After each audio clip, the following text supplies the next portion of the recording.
कह रहा है और जनता को कह रहा है कि तेल कम खर्च करो, तो सोना नहीं खरीदो, रोड पर आ जाओ। 50 लाख व्यवसायी नहीं, उस व्यवसायी के पीछे कितने मजदूर उसके साथ काम कर रहे हैं, उस सब के ऊपर भी असर पड़ेगा। एक दुकानदार के यहाँ अगर 2 लेबर काम करता है तो दुकानदार तो गया ही, वो स्टाफ भी तो भूखे मरेगा। जैसे बड़े बड़े ब्रांडेड जो है, जैसे फिनिक्स हुआ, रिलायंस हुआ, उस सब पर रोक लगाना चाहिए। ये जो छोटे मोटे दुकान पर रोक लगा रहे हैं वो साला ही गलत है। और जब से बोले हो तब से लेकर अभी तक जो है 30,000 रुपया चांदी में और सोने में 15,000 रुपया बढ़ी है। ये भी जरूरी है। जब वो बोले तो ये भी बोल देते कि 1 साल शादी नहीं करे, घर में सब आदमी बैठ ले। तो समस्तीपुर के अंदर ये जो बात स्टेटमेंट उनके द्वारा दी गई है, इस बात का इम्पैक्ट पड़ा है मार्केट में, पूरे हिंदुस्तान में पड़ रहा है। लोग देख रहे हैं, वो ग्राहक नहीं है, बैठ के कितना दिन खाएगा दुकानदार। ये मार्केट का हालत है समस्तीपुर, बिहार में समस्तीपुर ज़िला है। वहाँ का ये हर एक एरिए में आप जाएंगे तो कहीं ना कहीं ज्वेलरी का जो दुकान होता है एक साथ ही होता है, 5 दुकान 6 दुकान, सोनार पट्टी जिसको बोला जाता है। अब ये अनाउंसमेंट आने के बाद गोल्ड नहीं खरीदा, दुकानदारों का प्रतिक्रिया आपने देखा, और उसके बाद से अब सिल्वर पे भी जिस तरीके से इंपोर्ट ड्यूटी पे रिस्ट्रिक्शन बढ़ गया, तो हो सके उसका भी अब असर मार्केट में दिखना चालू हो जाएगा। तो देखिए, ये एक तरीका है गवर्नमेंट का काम करने का। हमेशा कुछ न कुछ आदेश निर्देश और अर्थनीति ये चलता ही रहेगा।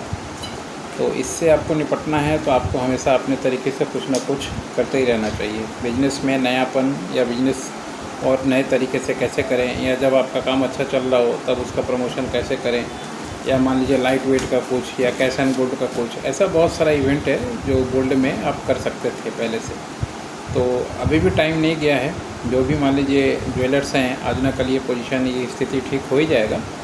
मगर ये पोजीशन आपको याद रखना चाहिए, या ऑनलाइन MCX सीखिए, या डिमांड सप्लाई का गेम जो है बाज़ार का वो सीखिए, या कैश एंड गोल्ड का सीखिए।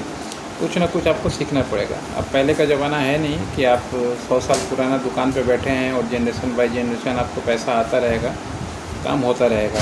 नया कंपनी आएगा और आपके सामने ही आपके शहर से, मार्केट से आपका काम लेकर चला जाएगा, आप देखते रह जाएंगे। तो जो भी नया कंपनी काम कर रहा है, कम से कम उसको ही कॉपी कर लीजिए, उसका ही प्रोसेस फार्मूला अपना लीजिए। अगर मान लीजिए अपना कुछ फार्मूला या अपना प्रोसेस आप नहीं जानते हो बनाना, तो भी काम करेगा।